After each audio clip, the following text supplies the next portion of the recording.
Okay, thank you so much, Jan, for the introduction, and it's a great pleasure to be here. I have been attending the FMM conferences almost every year since 2010 when I was a PhD student, and it's always great to be here, and it's also great to see that the community is now so dynamic. So today I'm going to talk about a topic that, as you might imagine, has been recently at the core of a lot of discussions in economics. So I'm going to talk about the links between macroeconomics and the environment. If you see the research and the policy agendas right now of IMF, World Bank, you will see that this is now at the core. If you look at the research agendas of many macroeconomists, this is now one of the most significant issues. And it's interesting that this has become so important primarily over the last 3 or 4 years. So 10 or 20 years ago, of course, there were macroeconomists who were working on the environment, but it's only very recently that so many people are focusing on that. So I'm going to describe, first of all, the foundations of the macroeconomics of the environment, and I will very briefly go back to the first debates in the 1960s and the 1970s, and I'm going to explain a little bit this distinction between environmental and ecological economics. Then I will turn to macro modeling, and I will explain the different ways through which we can incorporate the environment into macroeconomic modeling approaches. And to illustrate that in a more precise way, I'm going to talk about the so-called integrated assessment models that have been used quite a lot, for instance, by organizations like IPCC. Then I will turn to the ecological stock flow ecosystem approaches, which have been used quite a lot, as Mark highlighted today. And I will make some comparisons with the so-called environmental dynamic stochastic general equilibrium models, because central banks now use these models quite a lot, and I would like to say a few things about the differences between mainstream approaches and heterodox approaches. And finally, I'm going to talk about a topic that I think is important from a macroeconomic perspective, and it is how central banks are now reacting to the challenge of climate change. Because over the last 2 or 3 years, central banks have worked a lot on climate change. They have developed a lot of teams who try to understand how climate change affects their operations, and I would like to reflect a little bit on that.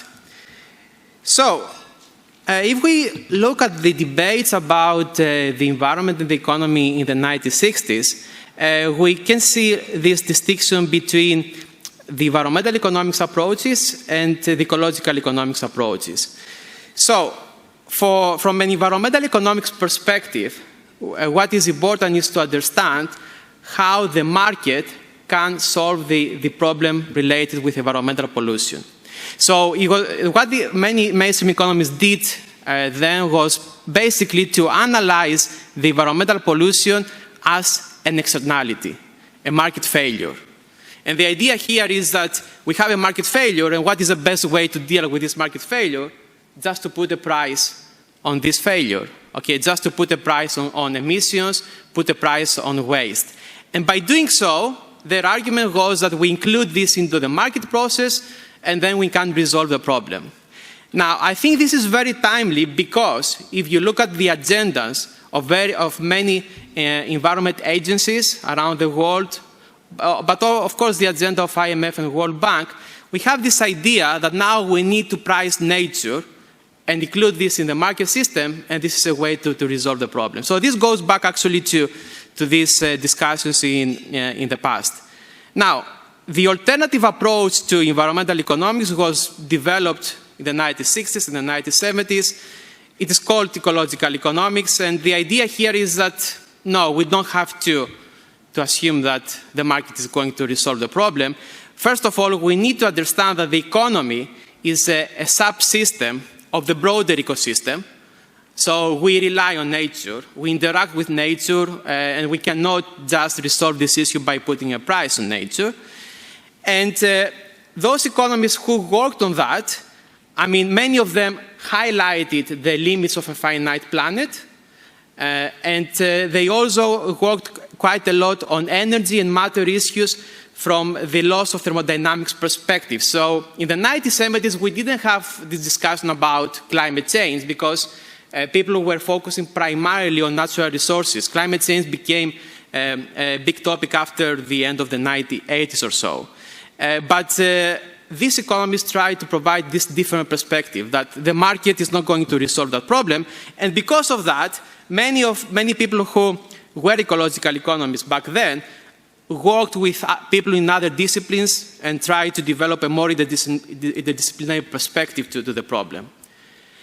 Now, one crucial distinction between environmental economics and ecological economics is this concept of sustainability.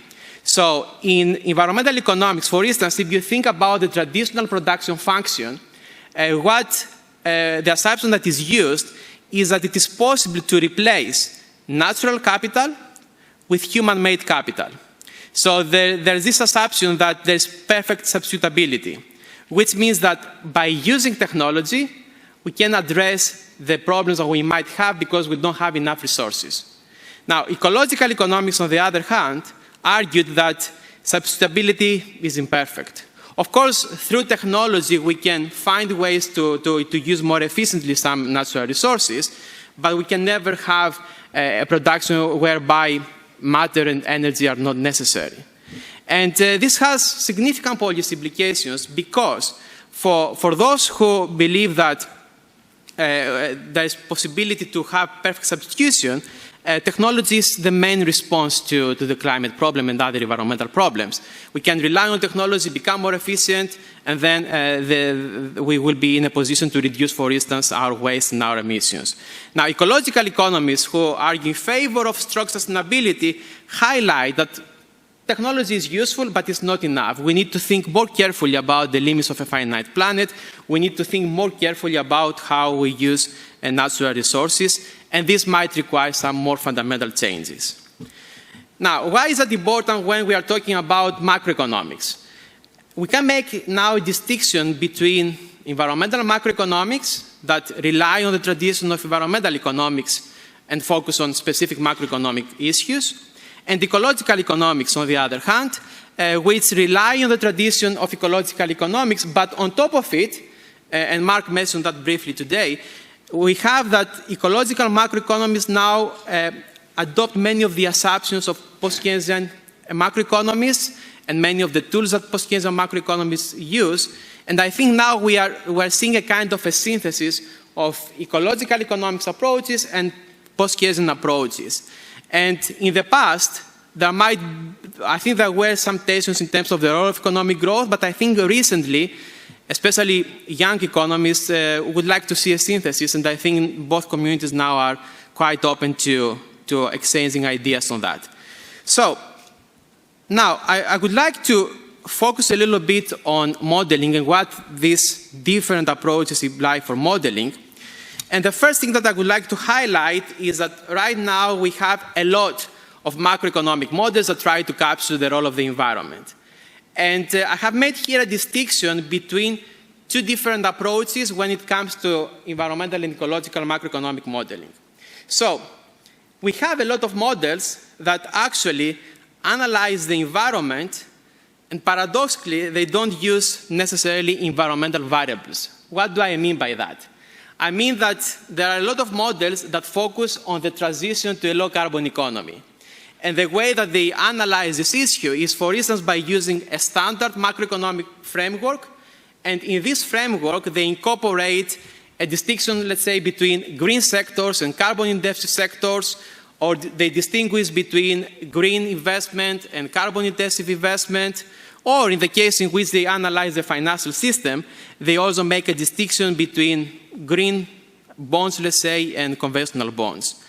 Now, when we do that, we don't have necessarily an analysis about energy, matter, emissions, but we are in a position to understand how the transition to a low-carbon economy might lead to some structural changes.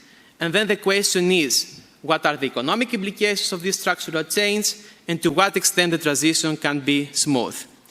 And this is often related with this discussion about the transition risks of the shift to a net zero economy. If you look, for instance, at what central banks are focusing on right now, they try to understand to what extent, for instance, having high carbon taxes, having more green public investment might lead to some risks for the financial system and the macroeconomy overall. So you can have a standard macro model, make this distinction with no reference to environmental variables. Now, if you want to analyze the environment, you need to do more things. You need to think more carefully about how you can incorporate environmental variables. And I have to say that this is not so straightforward.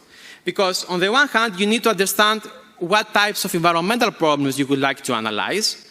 And of course, nowadays, a very significant starting point is to have a model that produces some emissions in order to be in a position to analyze climate change.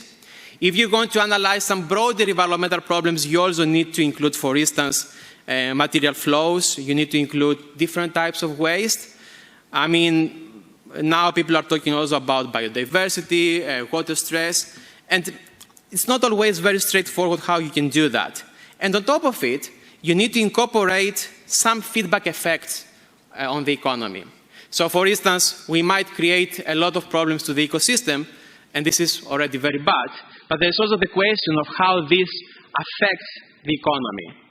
And if you do that, then you actually see the interactions between the ecosystem and the economy in a more precise way, and then you can analyze the so-called physical risks. And the physical risks refer, for instance, to the economic implications of having hurricanes, floods, droughts, and so on. And there are many models that have tried to analyze these issues, and of course, I have to say that there is so much uncertainty about these effects, and these modeling exercises are always very imperfect. Now, these two approaches have been used both by mainstream and heterodox economies. So you can find heterodox and mainstream models that use the first approach or the second approach. If we're going to distinguish between mainstream models on the environment and ecological macroeconomic models, we need to look at the way that they analyze the economy. And we need to look at some traditional differences, and Mark has already talked about some of them. But we also need to look at how they deal with the environment and to what extent they follow the ecological economics or the environmental economics approach. So I have here a list of some of the differences, and of course, one very significant difference is related to the way that they analyze demand and supply. So it's very standard in the mainstream model to have a production function and to focus on supply-side issues. When demand is introduced, in most cases, this can have an impact only in the short run. If you look at ecological macroeconomic models, especially those that follow the Post-Keynesian tradition, there is, of course, a lot of emphasis on the role of demand. And because we are talking about climate change, there are also models that focus on the supply side as well. But the interaction between demand and supply, the so-called hysteresis effects, are very important for ecological macroeconomic models. Another difference, and it is also related with the discussion about this year's Nobel Prize, is how models analyze banks and money. So here I think the difference is very important, because you can get very different results if you assume, as the vast majority of mainstream models do, that banks are financial intermediaries. I mean, in many cases, banks do not exist in mainstream models. Okay, everything is in terms of real quantities. There is no banking system. But the problem is that when banks are introduced, they are financial intermediaries. I'm going to say more about that later. But of course, in ecological macroeconomic models, we have that money is endogenous. And this has implications about the way that, for instance, investment in green technologies is going to be financed. There is much more flexibility when we have that money is endogenous compared to the case in which we assume that the resources financial resources are somehow restricted. Of course, another difference between the different approaches is related to the role of fundamental uncertainty. I mean, both Nina and Mark talked a lot about that. I mean, ecological macroeconomic models capture this to some extent by assuming that house, cross firms, bank have a kind of bounded rationality. They don't know what is going to happen in the future. We don't have intertabular maximization, as we have in mainstream models, whereby the utility maximization of households and the profit maximization of firms, in most cases by assuming rational expectations, is quite standard. And I'm going to refer to an example later whereby this has implications about the effects of carbon pricing.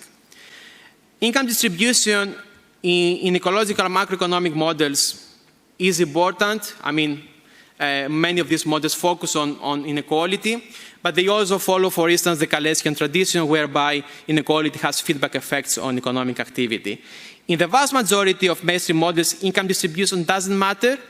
You can find models in which inequality is introduced, but it doesn't have necessarily this very active role compared to what is the case in ecological macroeconomic models. Now, with respect to the environment, I have here two different features that I think are quite important. The first one is how the models conceptualize climate mitigation or any other type of environmental mitigation. So in mainstream models, spending money, for instance, to invest in renewables is only a cost for firms. So firms have to spend money, and this is assumed to have a negative effect, basically, on their activities. Now, from a standard Keynesian perspective, whenever firms spend money, another firm receives money. Okay, my spending is your income. And ecological and macroeconomic models take this into account, which means that mitigation can also have some positive employment effects under certain conditions. So if firms decide to invest a lot, let's say in solar panels, those firms that produce the solar panels are going to see an increase in their income, and they might employ more people. And then the question is, in which case we have, let's say, higher labor density or lower labor density, and we can think about the employment effects. But in most mainstream models, this macro implication of investment in climate mitigation is ignored. And this means that mitigation is considered to be very costly. And I think this is also important with respect to policy narratives, because the narrative that the transition to a low-carbon economy is costly is very strong right now. And especially because of the crisis with inflation, with public debt now, I think this is very bad for the transition to a low-carbon economy. Lastly, if we go back to the discussion that we had in the 1960s and the 1970s, where we had that environmental economists talked about the environmental externalities, I think this is important because in the mainstream models, you see that there is, in most cases, this cost-benefit analysis. So there is a cost if we invest in new green technologies, we have to pay for that. There's a benefit because we can reduce the climate problems. But everything needs to be analyzed within that perspective, which means that we also basically need to price everything. Now, in ecological and macroeconomic models, we have primarily this idea that we need to look at the way that systems work. We need to understand how the economic system interacts with the ecological system. And then the question is, how can we avoid collapse? How can we find ways through which the systems will remain stable? Which is a more complicated question, of course, compared to a standard cost-benefit analysis. But at the end of the day, I think it's much closer to reality. So the complexity is higher, but there are ways to have a concrete analysis by using the systems-based perspective. I'm going to provide an example in a bit. Okay, now, I would like to say a few things about integrated assessment models. These are the main models that have been used over the last probably 3 decades or so in order to analyze the environment from an economics perspective, and IPCC has relied quite a lot on these types of models. Now, integrated assessment models include a lot of different things. So we can find many models that are called integrated assessment models, and I think it's important to make a distinction between the so-called policy optimization models and the policy evaluation models. Policy optimization models are models that use cost-benefit analysis in order to, for instance, identify optimal carbon prices. They rely a lot on utility maximization, and they are used in order to analyze, both from a theoretical but also from a policy perspective, what is the right solution for the climate problem. Policy evaluation models, on the other hand, do not have this cost-benefit analysis. And in many cases, these models are used in order to identify what is the most cost-efficient policy in order to achieve a specific environmental target. To give you an example, we know that we have a target from the Paris Agreement. We don't want to pass 1.5 or 2 degrees in the future. And IPCC uses these models in order to identify what are the best policies in order to avoid passing this threshold. Now, the policy optimization model that has been the most influential one is the model developed by William Nordhaus, who got the Nobel Prize in Economics in 2018. It's the DICE model. Most macroeconomic models nowadays, mainstream macroeconomic models, actually use this as their main reference. So it's a very influential model, and I'm going to focus on this for a bit because I would like to explain some of its key features. So this is a very simple model. What Nordhaus did in the early 1990s was basically to use a very standard mainstream growth framework and then to take into account that whenever we have economic activity, we have more emissions, and these more emissions can lead to some climate damages that can then affect the economy in a negative way. So he just introduces this kind of externality. So in this model, we have a very standard story whereby households maximize their welfare. They do that intertemporally, and they take into account the impact of consumption on their utility. So households need to find the optimal path of their consumption, and they have also their time preferences. So a very standard maximization problem. Firms need to maximize profits. Again, a very standard approach. Crucially, this model doesn't have banks, and basically have the standard assumption whereby saving causes investment. If we don't have saving, we don't have investment. This is an assumption that, for instance, is in the standard solo growth model. And then the innovation of the model in the 1990s was to introduce this idea that there is a kind of technology that allows companies to reduce their emissions. So this backstop technology can be used, but it is costly. And Nordhaus introduced this abatement cost function whereby the higher the emissions that firms want to avoid, the more they have to pay. And in the model, there is no involuntary unemployment, of course, as well. It's in this growth framework, there is no attention to that. And this is more or less how the model works. So we have that economic activity is determined based on the supply-side production function. Carbon emissions increase whenever economic activity increases. As carbon emissions become higher, we have a negative effect on atmospheric temperature.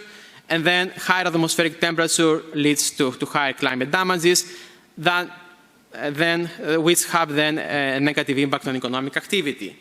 And for Nordhaus, the main question is how to do a cost-benefit analysis in order to identify the price that balances the costs and benefits when we invest in technologies that can reduce emissions. Now, a specific aspect of the model that has received a lot of attention, and Steve King has written quite a lot about that, is the Damas function. What is a Damas function? It's a function that connects the temperature increase with economic activity. So the higher the temperature increase, the more negative the effect on economic activity. And the rationale here is that as global warming becomes higher, then the density and severity of events like hurricanes, droughts, floods, and so on will increase. Now, when Nordhaus introduced the model in the early 1990s, his Damas function was extremely optimistic. So the damages, when we have an increase in temperature to 6 degrees compared to pre-industrial levels, were only 2% compared to a scenario where we don't have damages. And of course, he changed that later. So if you look at his later Damas functions, they are a bit more pessimistic, but still, if you look, for instance, at the one that he has used recently, we have about 8% or so lower GDP in a scenario in which temperature is 6 degrees higher compared to the pre-industrial levels. And of course, you can imagine that climate scientists are not very happy with this. And Steve King has criticized that quite a lot. For Nordhaus, what was important was basically to use this standard tool, cost-benefit analysis. As I said before, the idea is to find this carbon price that balances, on the one hand, the present value of the cost of investing in green technologies and the present value of the benefits if we reduce climate damages. And here, for instance, we have the optimal price. So according to Nordhaus, we just need to increase carbon prices. I mean, right now, carbon prices are close to $2 or so per ton. So according to Nordhaus, this needs to increase to around $30, and then gradually this can also go down as we have the positive effects of the reduction in emissions. Now, what is interesting with respect to this pathway is that when you use this carbon price, do you know what is the temperature that we get at the end of the century according to Nordhaus, which is the optimal temperature according to his cost-benefit analysis? Yeah? 3.6. Yeah, you're very close to that. It's almost 3.6, it's 3.5. So the same year that IPCC said that we really need to avoid more than 1.5 degrees, this is our threshold, Nordhaus got a Nobel Prize in economics, and he said that according to his analysis, it's optimal to get 3.5 degrees. So you can imagine that there was a kind of debate with respect to that. And there are reasons why Nordhaus got this. And one reason is related with the damage function, which is very optimistic. Another is related to the way that he discounted future consumption. And there has been a big debate with Stern on that, because basically the assumption is that the future generations will be in a better position because there will be more economic activity, more GDP, more income in the future. This is basically what we get from the model, and therefore they can afford to pay more for climate change. So these types of assumptions are behind this result. Now, despite the fact that the model has been criticized quite a lot, especially over the last 3 or 4 years, it is still the baseline for most environmental macroeconomic models. Now, I would like to turn to some alternatives. Yes? Just a quick question. So, did Nordhaus include any negative effects of emissions on mortality or population growth? Or I mean, it is there implicitly. So, he has a damage function which in theory captures all these effects. But there is no explicit damage function for what you said. I mean, there are some other integrated assessment models that try to do that, in a more granular way. But the baseline model of Nordhaus is very abstract, let's say, in terms of that. Okay, so ecological stock-local system models. I mean, this is one approach that has been used over the last 5-6 years or so in order to provide an alternative way of analyzing the interactions between the ecosystem and the economy, but also to analyze the role of finance. And of course, this is very much in line with the post-Keynesian tradition, which has focused so much on finance, as Nina and Mark highlighted today. And stock-local system models that analyze the environment focus, of course, on the monetary system and the stocks and flows, but they also focus on what is happening in the environment, especially when they go to analyze physical risks. So here I have some examples of models that have been used in the past in order to analyze fiscal policy, green public investment, green subsidies, monetary policy. I'm going to talk about that later, where we have that central banks or financial regulators can change the policies in order to support the transition to a low-carbon economy.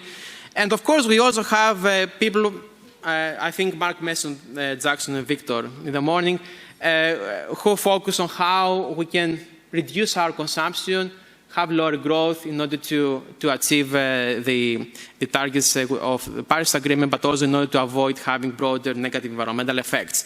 And I want to say that there are also agent-based models, of course, that have been used in order to analyze the environment from a more heterodox perspective. And it's also interesting that we have agent-based models that also try to be stock flow consistent.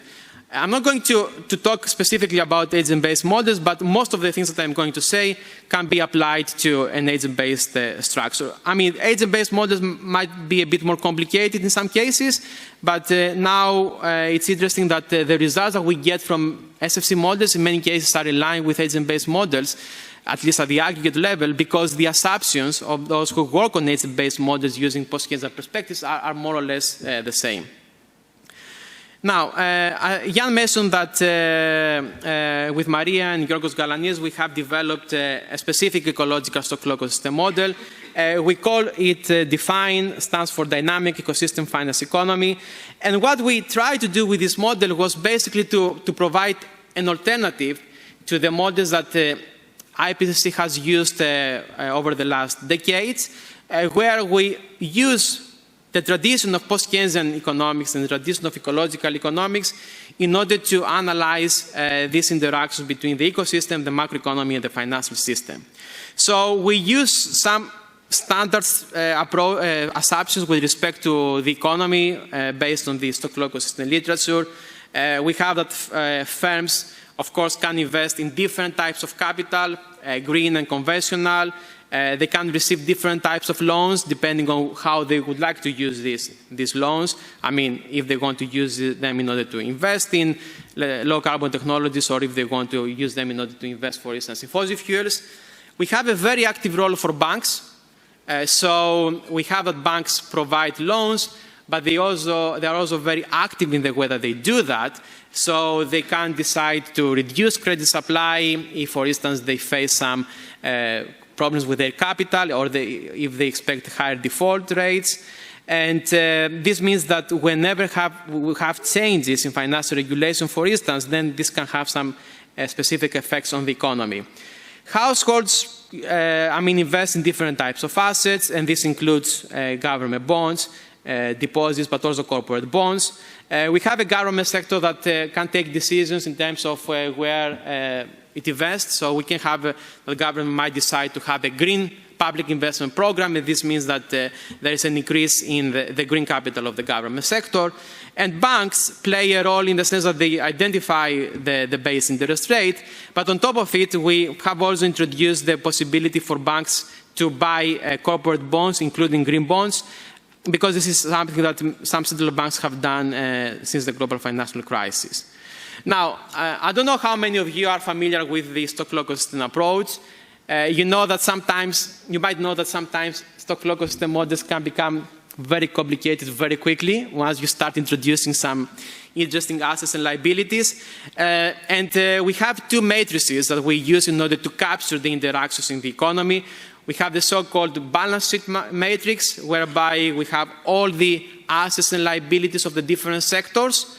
And we also have the transaction matrix, which is always more complicated than this one. So if this one looks a bit large, the transaction matrix is even larger. But the nice thing of having that is that we don't have black holes. In some cases, if we don't have these matrices, we assume that there is an interest that is received because of a specific asset, and we do not necessarily put a liability in the model. So if we have these matrices, we can make sure that everything is consistent. And here we have that, for instance, if you look at the firm sector, so firms have real assets, which is basically their capital stock, and they have received loans from banks, so this is a liability, and they have also issued corporate bonds, which can be green or conventional. And of course, in a traditional banking system, loans matter more, but because of the rise of market-based finance over the last decades, and because of quantitative easing programs, we have seen that now bonds are quite important, especially for big companies. Fossil fuel companies issue a lot of corporate bonds. So we thought that it would be important to introduce this as well. Okay, so this is the matrix that analyzes the stocks and flows from a financial perspective. Now, when we developed the model, we thought about the fact that, for instance, climate change is a kind of a stock flow problem, right? we have that every year there are some flows related to emissions. So we have the carbon goes to the atmosphere. A part of it remains there. It adds to the stock of carbon that we have already in the atmosphere, and this leads to climate change. If you think also about matter, something similar, we have some material reserves, we use them, we extract matter, and then the stock of matter might go down. So the idea was to start thinking a little bit about these physical stock flow interactions. And actually, the book of Georgios Kourogian in 1971, which focused on the role of the laws of thermodynamics, tried to do something similar. I mean, Georgios Kourogian focused on energy and matter, and he also developed some matrices where he tried to analyze the energy flows and the material flows related to production. So we used this as a kind of a basis, and we developed two matrices. We call the first one the physical flow matrix, which shows what is happening at a specific point in time in terms of energy and material flows.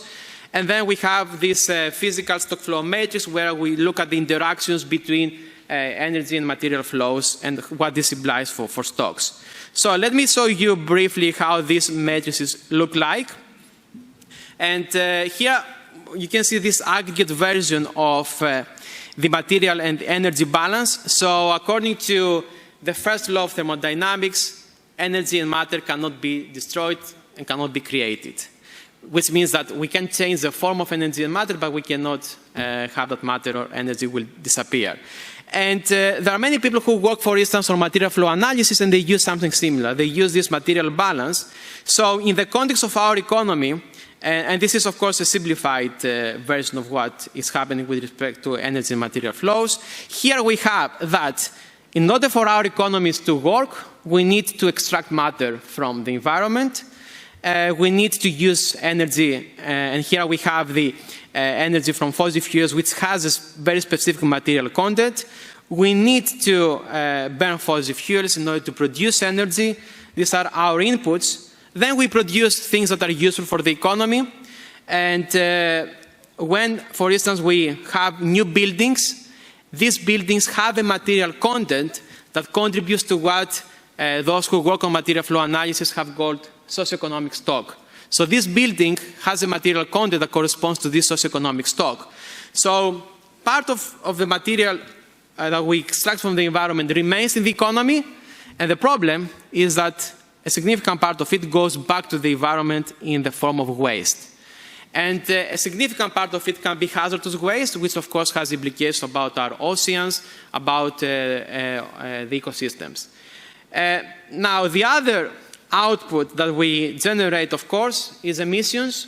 So these emissions go back to the environment, and they have a material content. This is why we measure emissions in gigatons, for instance. So by having this, we make sure that whenever we have economic activity, we take into account that we need to use energy and matter, and that then we produce some negative some forms of energy and matter that are bad for the environment. And we do something similar for the energy balance, which is a bit more straightforward. And with respect to physical stock flow interactions, I will refer to two examples. The first example is related with the problem of climate change. So what climate scientists do right now, whenever they want to analyze climate change in a simplified way, is that they have measured the cumulative carbon dioxide emissions that we have generated after the pre-industrial period. Every year we have new emissions that they add to the cumulative emissions, and at the end of, let's say, a specific year, we get a new value for cumulative emissions. The higher the value, the higher the increase in atmospheric temperature. So we have this stock flow interaction. In the case of matter, if you think about the material that we extract from the environment, we have some reserves. We rely on these reserves. We use some of these reserves because we extract matter. Okay, this is why we have a minus sign here. But we also have some resources that, because of new technologies, can generate new reserves of matter. So we take this into account because as technologies improve, it means that we have more reserves. And then we have a closing stock at the end of the year, let's say, with the new reserves. Now, on the problem of climate change, why is it important to look at material reserves as well? I mean, even if we don't focus on the problem of material depletion overall, right now we are going to see, hopefully, an increase in the use of low-carbon technologies that rely on materials like lithium or copper. Now, if we extract this material, I mean, there are a lot of issues with respect to the way that we extract this material and how, for instance, Global North is exploiting Global South with respect to that. But from an environmental perspective, it's also important that these materials might not be enough, or it might not be easy to extract them so quickly in order to achieve the transition within the next years. So it's important to look at material reserves as well. And before I show you some results related with our policy analysis, just very briefly to illustrate how the model works, and I'm going to focus only on some of the channels. So we have that there is climate change, and this can have some negative effects on economic activity, and we have incorporated negative effects related both with the demand and the supply. Now, if we have lower economic growth, we can get higher financial fragility for firms, and higher financial fragility can lead to higher defaults. Now, the problem is that when defaults increase, it means that banks are less willing to provide credit to the economy because their capital goes down. And when this happens, it means that this can lead to economic recession, but it can also undermine the transition to a low-carbon economy. Why? Because then banks might overall not want to provide too much credit, and this might include green projects. So if the economy suffers from climate-related events, banks might be less willing to support green investment. And of course, this has implications for the way that we deal with climate change. We also have a portfolio choice for households, which captures a little bit this liquidity preference that Nina described before. And here we're going to analyze, for instance, the case in which uncertainty increases because of climate-related events, and then people and institutions might want to invest in less risky assets as a result of climate-induced uncertainty. Now, the model is quite big, and what we have tried to do is basically to generate some scenarios that are very close to some specific scenarios of IPCC. So we use the model, we run this for the next decades until the end of the century. It's a global model, and then we've introduced, for instance, a carbon price that follows some of the projections of IPCC. Here I have a list of some green fiscal policies that we have analyzed.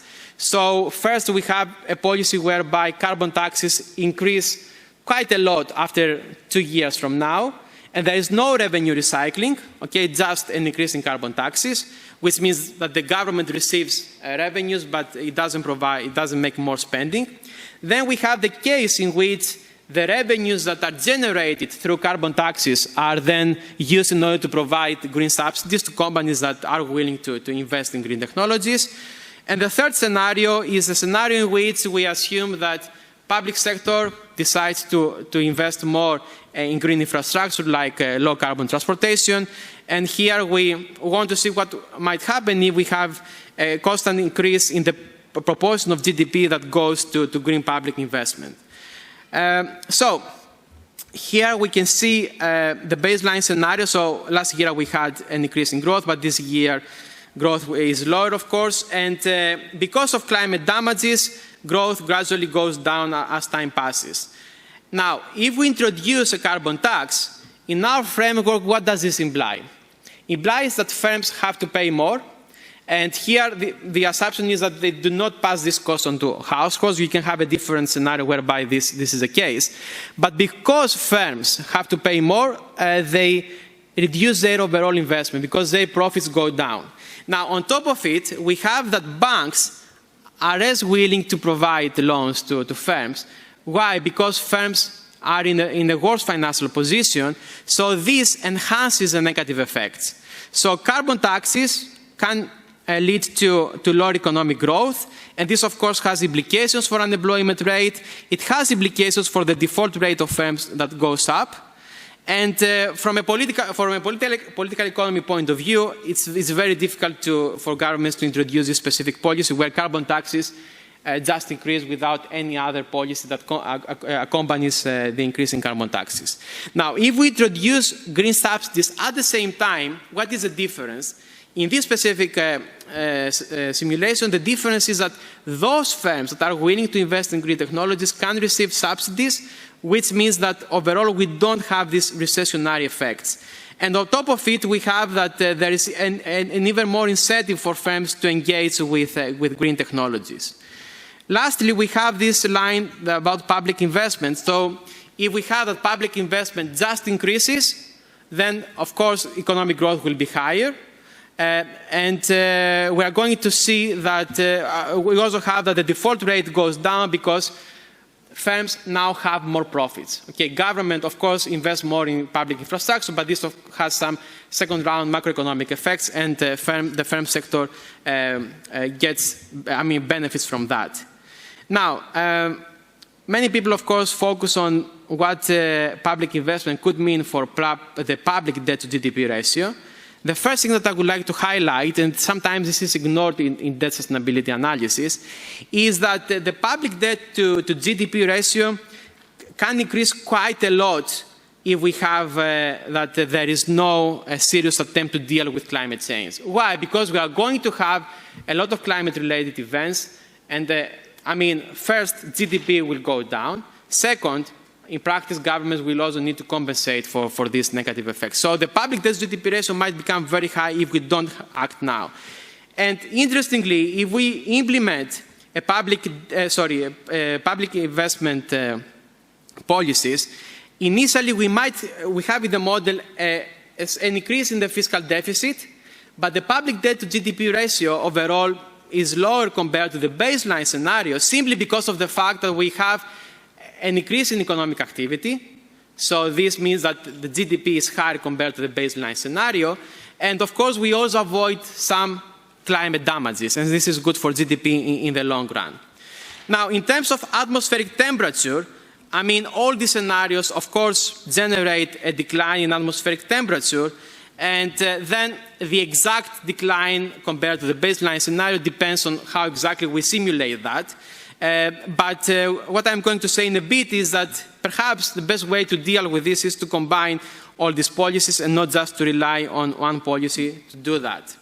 Now, I said before that in mainstream models, cost-benefit analysis is the main tool that is used for understanding the implications of environmental policies.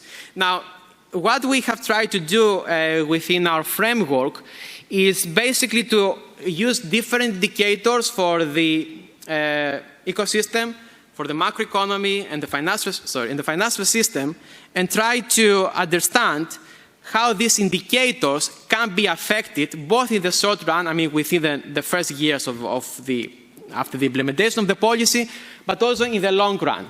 And here we have this distinction, for instance, for the carbon tax, and you can see that in the short run, the carbon tax has some negative effects because it increases the fragility of firms. In the long run, things are better compared to the baseline scenario because of the fact that we have less climate damages. But we have this dynamic perspective, and then the question for policymakers is that if they look at these different indicators in the short run and the long run, then depending on their priorities, they can decide which policy makes more sense, instead of having economists saying that this is the optimal policy.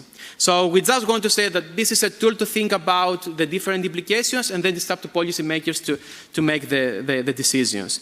One thing that I would like to highlight is that in the case of green public investment, in the long run, what we get is that because of the fact that there is higher economic growth, at some point waste increases quite a lot. Because economic growth means more use of materials, and as I said before, in the case of low carbon transition, this also might create some specific pressures on specific materials. And then in the long run, we have this, and we have to take this into account, because if we just implement an expansionary green public investment policy, there might be some other negative effects, even if we deal a little bit with climate change. And this is why we have also tried to analyze what we call, and many people call, sufficiency policies, whereby consumption goes down. And here we have done that in a very simple way.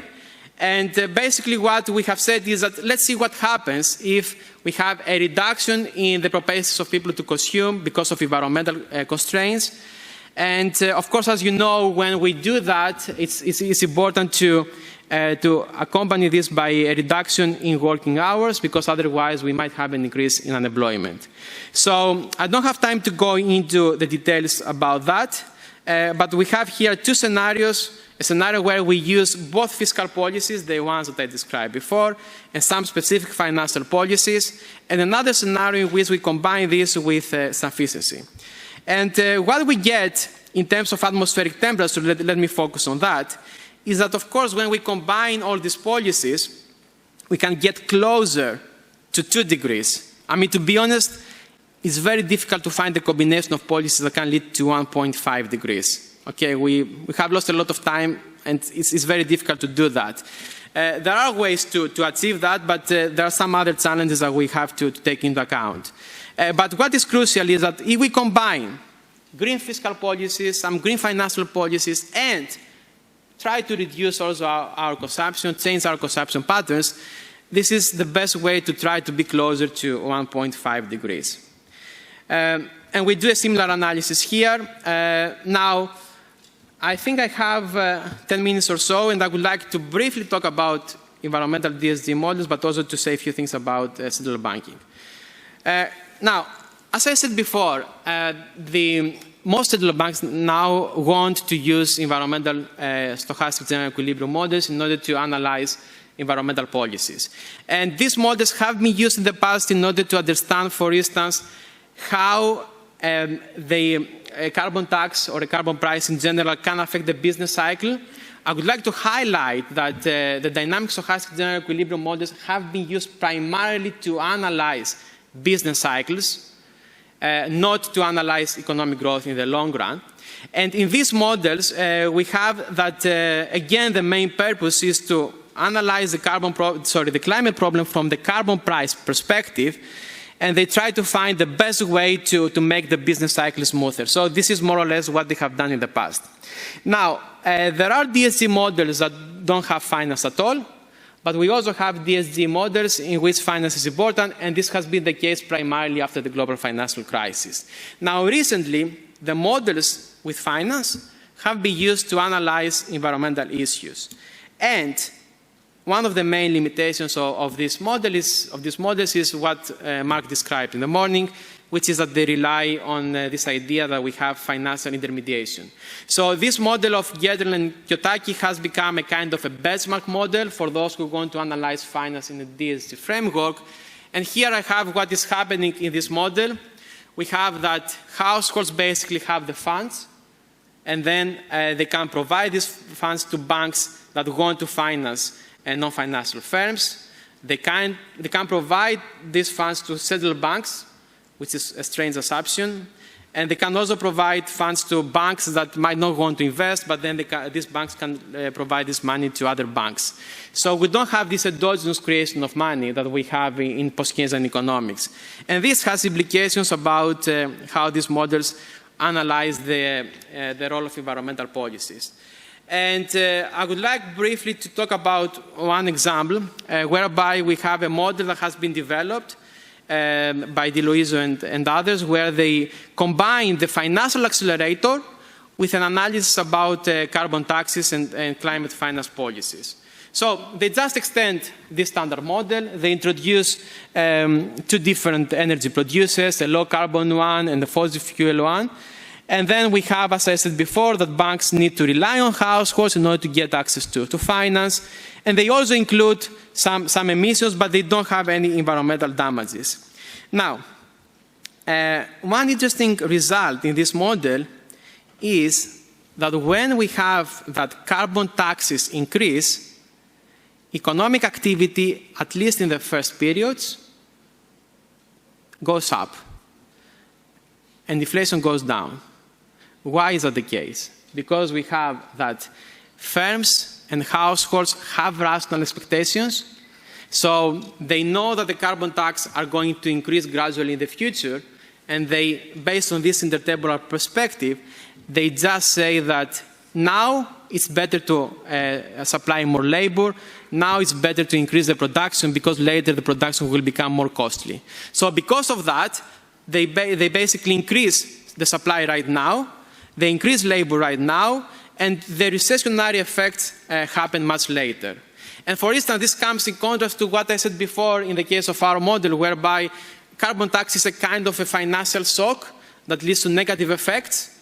Here, we don't have something like that. We have that this negative effect will take place later. And there are also some models that have tried to analyze what would be the implications of green quantitative easing, and I have here an example. The only thing that I would like to say about this model, because I don't have so much time, is that a challenge for DSD modelers in terms of analyzing environmental monetary policies is that in these models, there is market, so there's, money is neutral, both in the short run and in the long run. There are ways to introduce frictions in order to make money non-neutral in the short run. It's a bit more challenging to make money non-neutral in the long run. So in this model, we basically have that it's very difficult for a green quantitative easing program to have an effect on output, capital consumption, and so on. So there are some effects in the short run, but not in the long run. And it's necessary to introduce some assumptions which sometimes can be a bit strange in order to be able to have a kind of long-run effects of monetary policy. Okay, so let me finish with central banking. And I thought that would be good to talk a little bit about that because, I mean, monetary policy is a significant part of macroeconomics. And now we are seeing a lot of changes in central banking.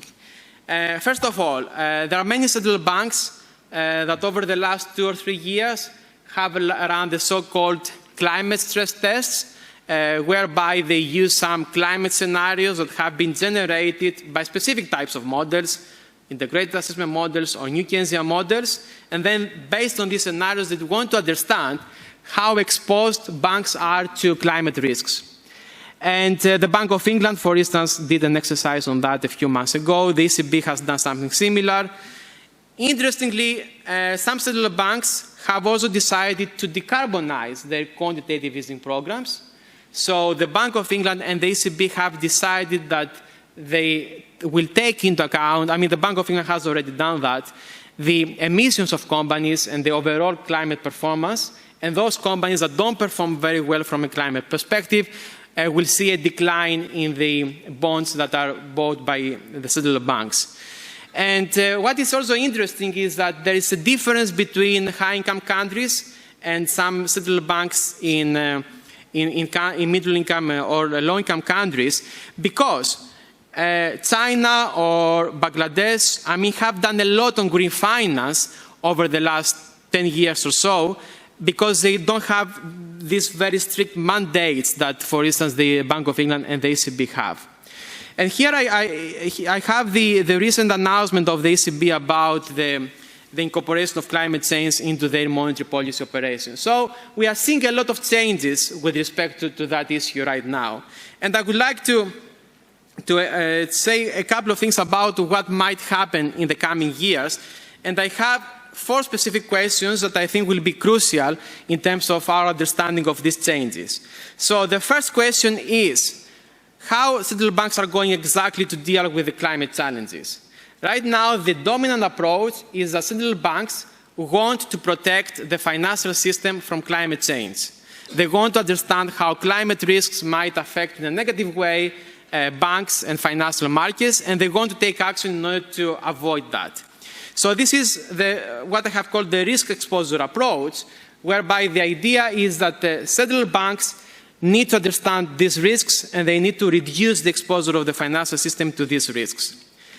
There is another approach which has now been used by the ECB and the Bank of England in the case of the quantitative easing program, which is to think about how to protect climate from finance. And why am I saying protect climate from finance? Because if you look at the fossil financing that has been provided over the last decades, we are talking about a lot of money that has been given to the fossil fuel sector. And of course, this has contributed to the climate crisis. And then the question is whether central banks can do something in order to change that. And in order to do so, they need to be more active. They need to have this climate criteria. They need to change quite fundamentally the way that they design their monetary and financial policy tools. So the dominant approach is right now the risk exposure one. I think the climate footprint approach will become gradually a little bit more popular, but still central banks are more likely to focus on risks. The second question, and this is also interesting from a political economy and conceptual perspective, is how central banks are going to deal with the fact that they're going to be market neutral, but many of the climate policies are by definition not market neutral. So if they're going to be more interventionist and introduce climate criteria, are they going also to drop market neutrality? And market neutrality is important because it means, for instance, in the case of quantitative easing programs, that central banks should not disrupt markets. So if we have, for instance, that 10% of the bond market corresponds to gas companies, then the purchases of the ECB or the Bank of England should correspond to 10% as well. But the problem is that some specific sectors create a lot of emissions and are a problem in the context of the climate crisis. And the Bank of England has decided to keep market neutrality when they introduce climate criteria. So here, this is from a paper that we have written on this, and we saw that, for instance, in the case of gas, what the Bank of England is doing is that they try to identify those gas companies that perform better from a climate perspective and reallocate their purchases, but without changing the overall bonds that they buy from the gas sector. They're going to keep market neutrality. Interestingly, the ECB seems to be a bit more open to that. And we have to see the details, but it seems that they might be a bit more open to the idea that market neutrality is not the best guideline in the context of the climate crisis. Third question, and this is also important in the context of what can happen in the global south. I mean, there might be some negative spillover effects if central banks start analyzing climate risks in more detail. Why? Because some countries are seeing an increase in climate-related events. Some companies are suffering more from climate-related damages. And from the perspective of banks, it's necessary to reduce the exposure to these countries and these companies. But if this happens, the cost of borrowing goes up, the access to finance is more difficult, and it means that those who suffer from climate change are penalized. So it doesn't mean that taking into account climate change from a central bank perspective is always good for the fight against climate change. And I think this spillover effect might be quite substantial for the global south. Finally, even if we have some central banks that don't want to engage so much with climate change, we are going to see a change. And this is related with the fact that climate change is affecting the ability of central banks to achieve inflation targets by using interest rate. Why? Because, for instance, climate change affects the credit provision, climate change can affect exchange rate dynamics, and the transmission channels become very, very different as a result of that. So in the future, it might not be easy for central banks to use the interest rate in order to achieve inflation targets. And I mean, we are seeing that right now, actually. When you have supply-side shocks, interest rate is not a good tool. And we are going to have new sources of inflation on top of that. We have this climate inflation, which refers to inflation that, for instance, comes from the fact that we might have less food production because of climate-related events. But we might also have an increase in inflation because, for instance, we have an increase in carbon prices that is passed on to energy prices. And then, I mean, what can central banks do? I mean, just increasing the interest rate will not resolve the problem. So I think we are in a kind of a new era, and central banks somehow need to adjust to that. Okay, I have run out of time, so I have here some directions for further research in the macroeconomics of the environment. Happy to talk about this during Q&A. So thank you so much, and I look forward to your questions.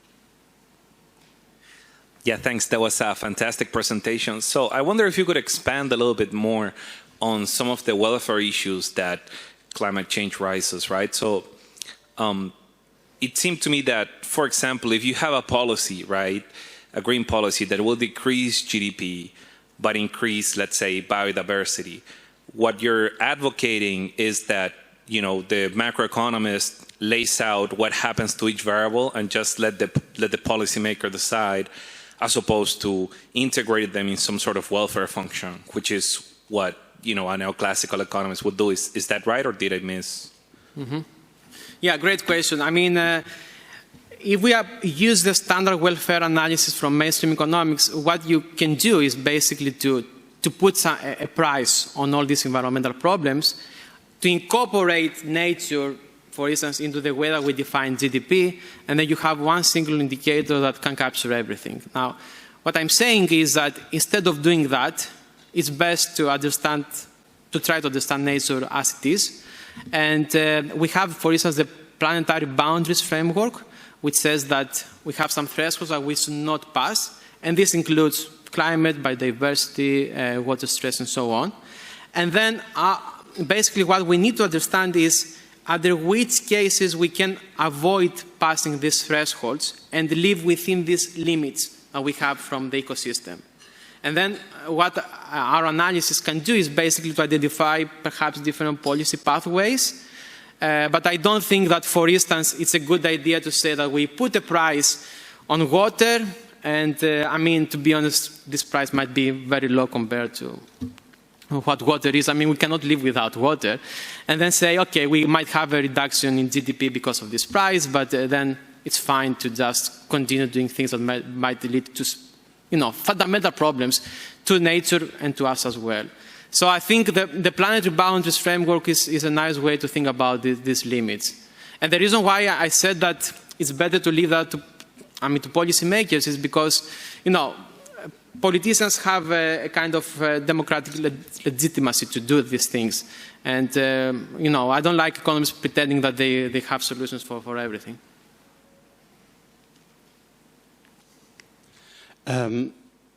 This question is mostly because of my lack of familiarity of including environmental concerns into macroeconomic modeling, more than playing the devil's advocate.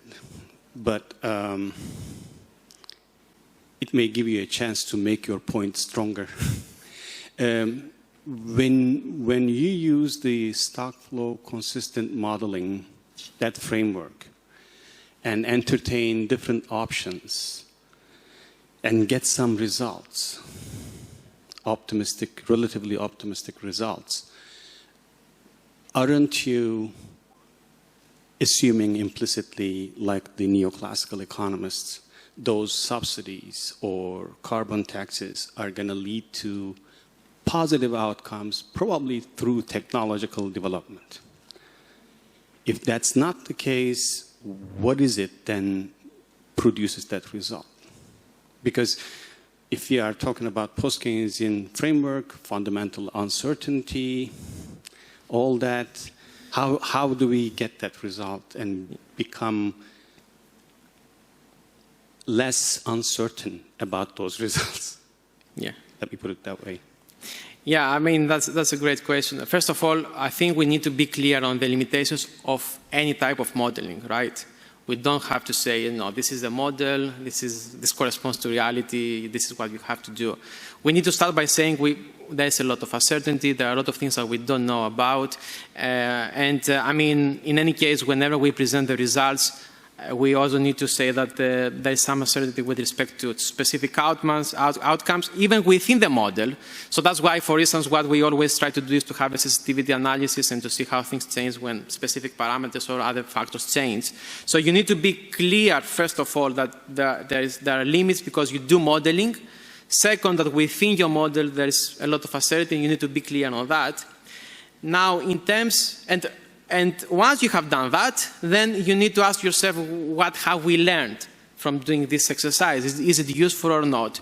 I mean, one thing that is clear is that when you do this type of modeling exercise, it's a way for you to understand some channels that might not be so straightforward. So, for instance, the macroeconomic rebound effects when you have green public investment are not always so straightforward.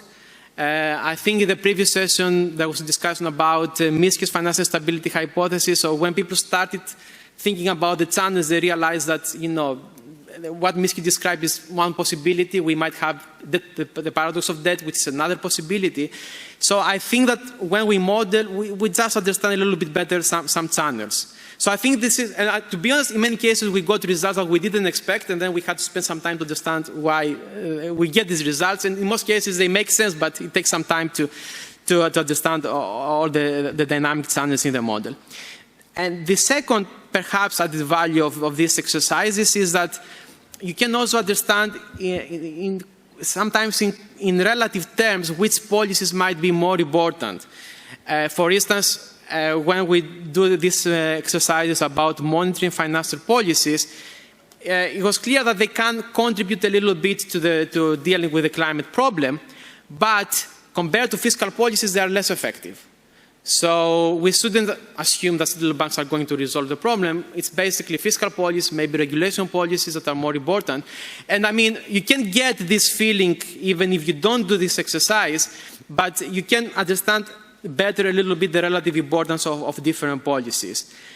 So, there are some specific benefits for doing that, but you don't have to assume that, I'm doing modeling and then I have some specific, my framework is rich enough. It's not rich enough, and we always need to call into question how we do modeling. And just to say that, our results, I wouldn't say that they're very optimistic. As I said, it's very difficult to find a policy mix that can achieve 1.5 degrees. And I'm talking about policies that are very difficult to be implemented in any case because of political constraints. So I would say that,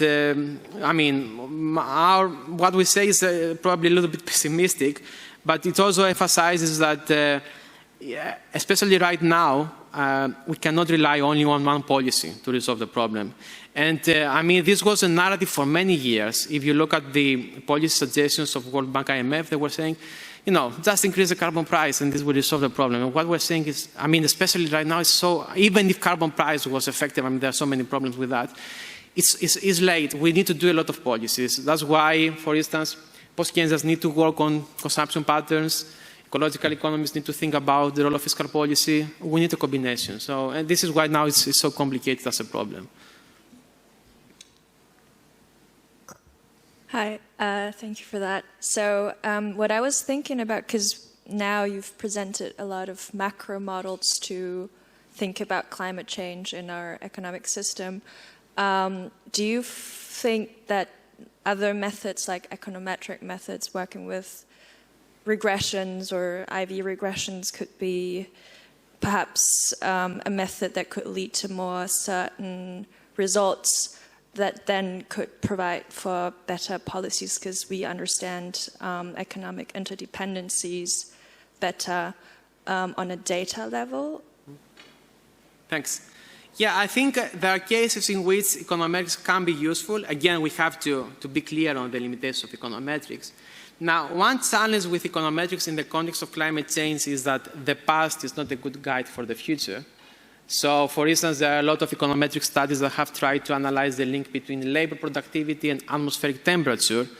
And we know that once we pass, let's say, 1.5 degrees, the relationship between some variables might change. We have nonlinearities, and relying only on past data might not be enough in order to understand that. But it still makes sense to look at what has happened in the past, and then it might be necessary to make some adjustments. Now, econometrics can also be useful when we want to analyze some relationships within the economy, and then to think how these relationships might be used in order to understand some economic effects of climate change. For instance, if you look at the climate stress test analysis of the ECB, what they do is that they look at past data and they analyze the negative effect of leverage on default rates for firms, and then they use this relationship in order to explain what can happen under different scenarios. it's problematic as an approach, but at least can give you some proxies to work with. So I would say, yes, econometrics can be a useful tool. It's a bit more challenging to use econometrics because there's a lot of uncertainty about climate change. But from a macro perspective, it makes sense in some cases to rely on econometrics. And of course, from a micro perspective, when you want to understand, for instance, how some specific companies have been affected by flood risks or some specific events, I mean, it might also be useful to use econometrics with micro data. But as I said, the main challenge is that the future might look very, very different. A question from here, Ulla Schenner from Berlin. That was a superb presentation, Yannis. Thank you very much. So many insights.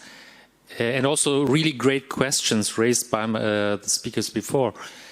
I have a very short question, since I'm interested in repoliticization of monetary policy and non-market neutrality. You mentioned that China and Bangladesh central banks shifted to some sort of green monetary policy. So what's the dimension? Is it a significant change or is it peripheral?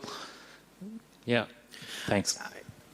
I mean, let's use as an example what Bangladesh Bank has done.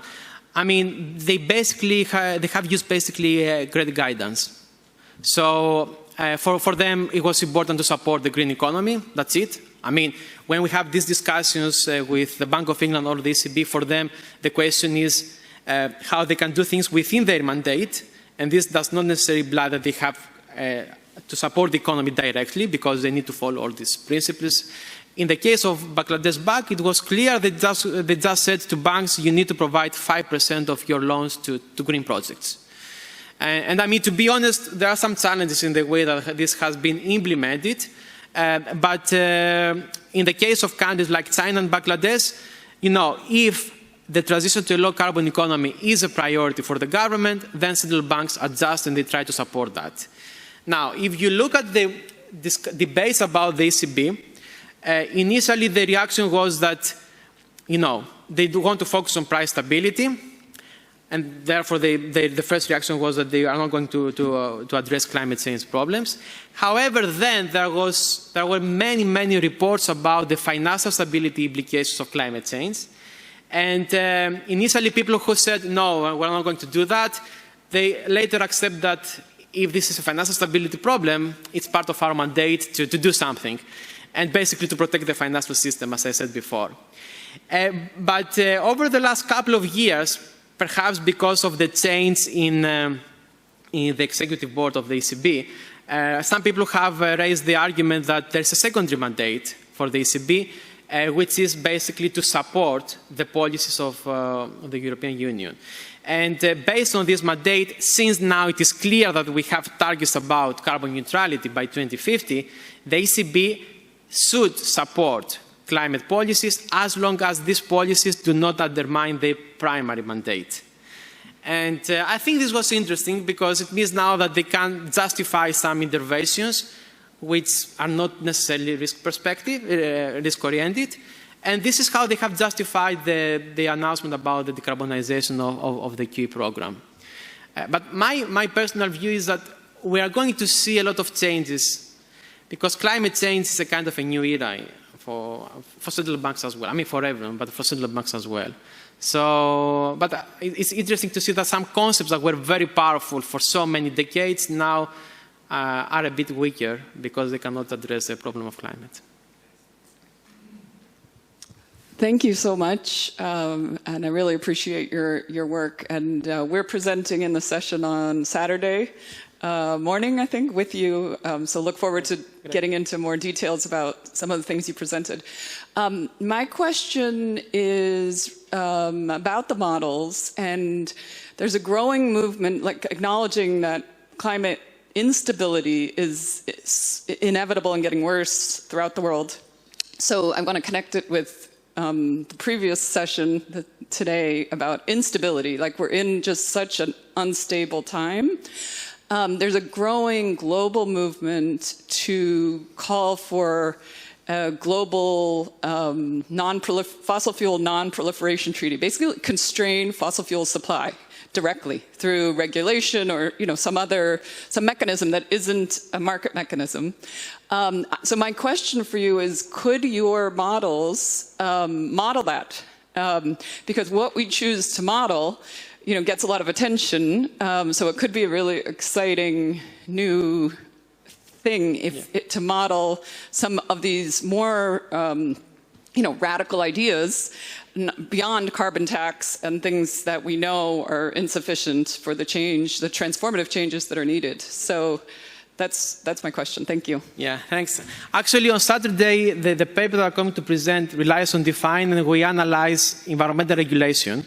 And in particular, we analyze what can happen if we have an announcement that fossil fuels cannot be used after a specific year. And we focus in particular on some financial stability implications of that. I mean, how the default rate of these companies might increase and what this implies for the economy. And the way that we do that is that basically within the model it means that some firms, fossil fuel firms for instance, cannot use their capital after a specific year, which means that they need to replace it with, or they cannot exist otherwise. And I mean, my personal view is that regulation is the best way to deal with the problem because, it's very clear. The challenge, however, is that if you introduce very strict regulation, in the short run, there is an issue of financing. Because if you cannot use your assets that might have a maturity of 15 or 20 years, it means that, companies are going to have losses. And you can either say that's fine because we want to achieve the transition, or you can say how we can manage this transition. I mean, one way is to have a very clear timeline.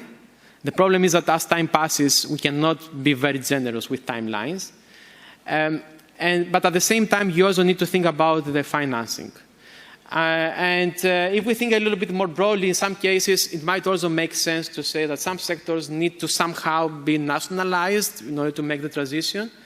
And I think this also might be necessary because of the fact that we have delayed so much.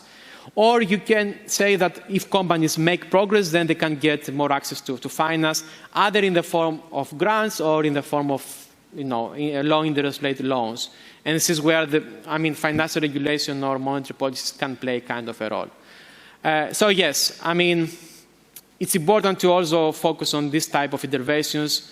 Hopefully they will be used more by governments in the next years, but yeah, it doesn't look very good right now. Thanks. Hi, Adonis Gounalakis from UMass Amherst. I would like to ask a question that is adjacent to the presentation, thinking about the looming energy crisis that is very acute, especially in the periphery of Europe, even in the core to the extent that they don't have a nuclear alternative. How do, I guess one question is, how do we incorporate in those models, in the ecological models, a significant increase in energy prices, like 5-10 times that affects cost of living and everything else, and investment decisions regarding energy transition? Second, what should be the policy prescription for the short term, for the short run, I guess, to address this issue? And third, how do we ensure that the long-term solution will be a green finance, like renewable energy, rather than going into nuclear, for example, or going into carbon neutral gas, natural gas, who got us in this place?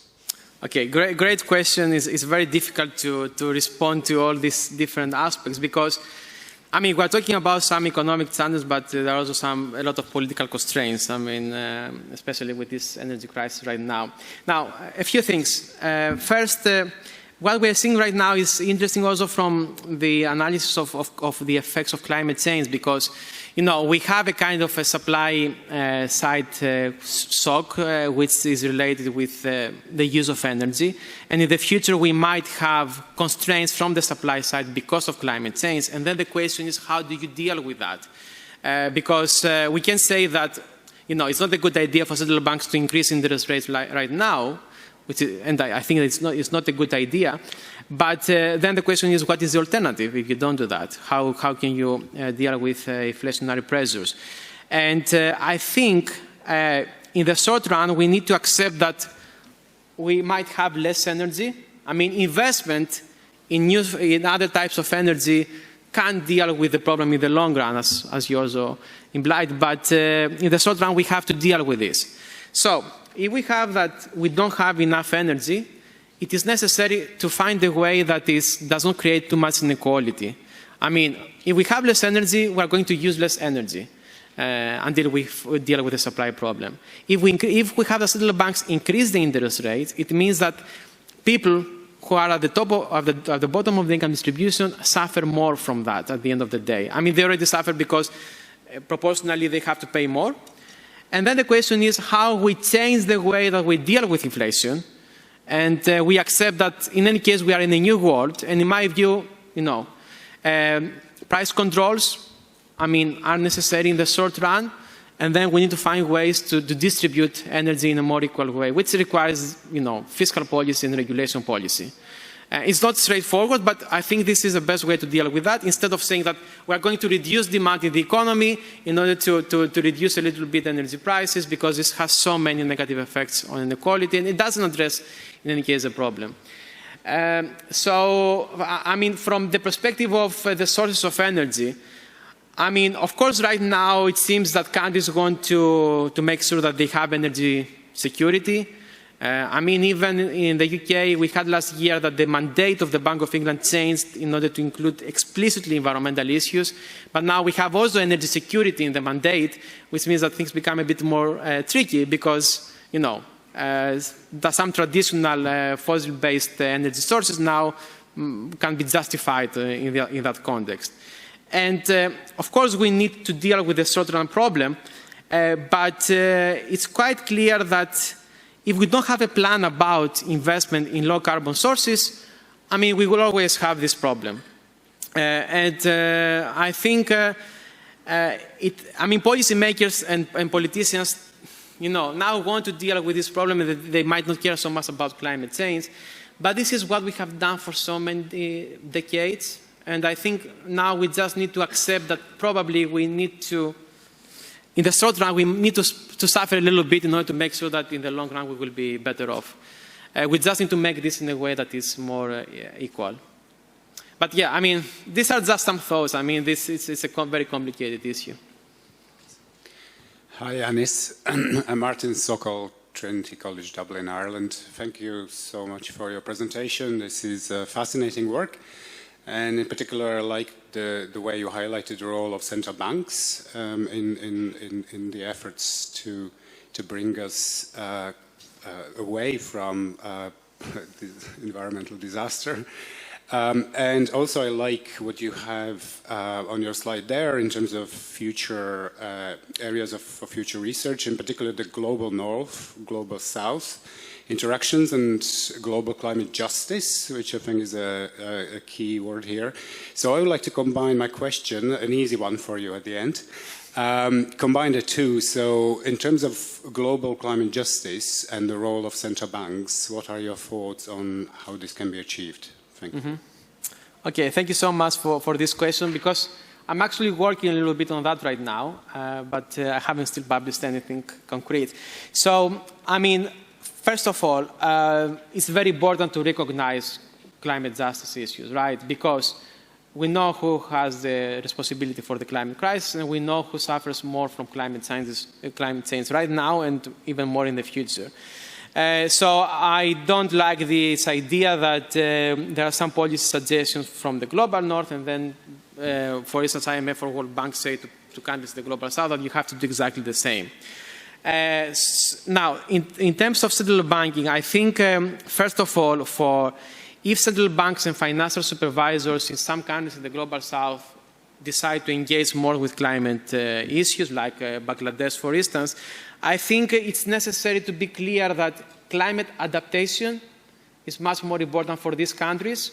And we should not, of course, expect that these countries are going to reduce emissions in the same way that emissions should be reduced in the global north. And I think it's necessary to find monetary and financial policy tools that can contribute to the finance of climate adaptation. So instead of just saying that central banks support some, let's say, low carbon energy sectors. They can also support projects that can protect specific populations from climate change. I think the other issue is to think also about the spillover effects from climate mitigation in the global north. And we know that there might be some spillover effects, for instance, due to policies that focus on carbon taxes. So European Union now wants to introduce this carbon border adjustment mechanism, whereby imports from the global south might become more expensive.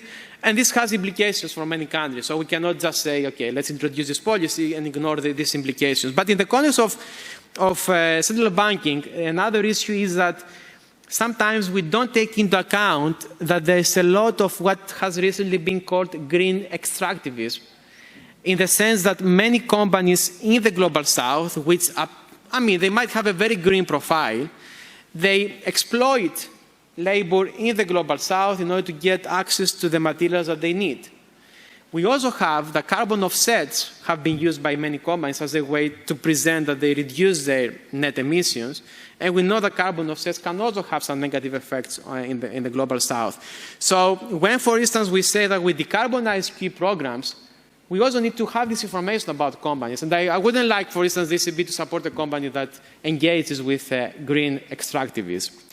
And one very quick last thought is that now we are in a period whereby, again, IMF says to countries, you cannot use fiscal policy. And if you have climate damages and you cannot use fiscal policy, how can you deal with that? And I think first it's necessary to have a more serious discussion about special drawing rights, SDRs, because I think it's a tool that can be useful. But in my view, we really need to think about more significant changes. Nina talked before about currency hierarchy. This has implications for the financing against climate change. And I think we really need some more radical changes in the global financial architecture. It's easy to say that, politically it's very difficult. But I think climate justice the discussion about climate justice now has become slightly more mainstream. And hopefully this can lead to some changes. Yes, the reason why I have it here is because for me it's very big. Climate justice should be at the core of all the policy proposals that we might have. And of course we have to engage much more with the global south. And Mark also mentioned that before. We need to have people who in the global south decide about what is the right policy for them, and not to have, for instance, IMF and World Bank saying you have to increase your carbon prices, you haven't done enough. This is so wrong.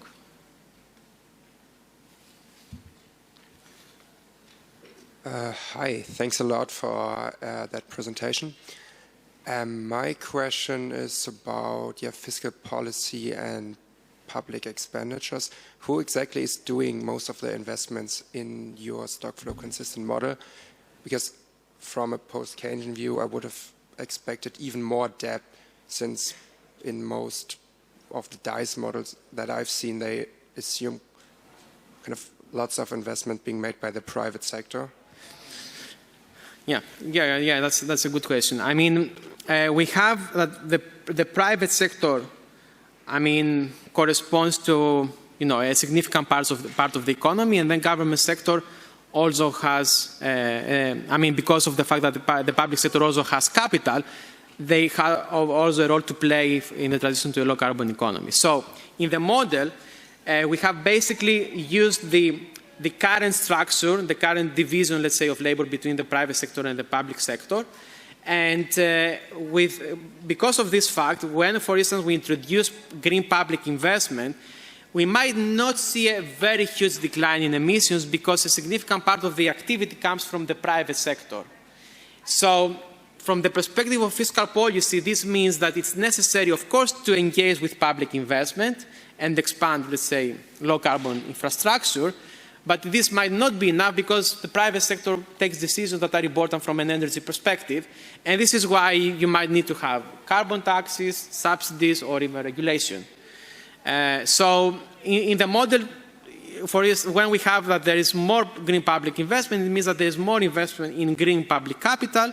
And then the financing of this is important because it has implications for public debt. So the public sector has to pay more, but because of the multiplier effects of public investment, we might also see an increase in GDP, and this is important for the public debt to GDP ratio dynamics that I mentioned before.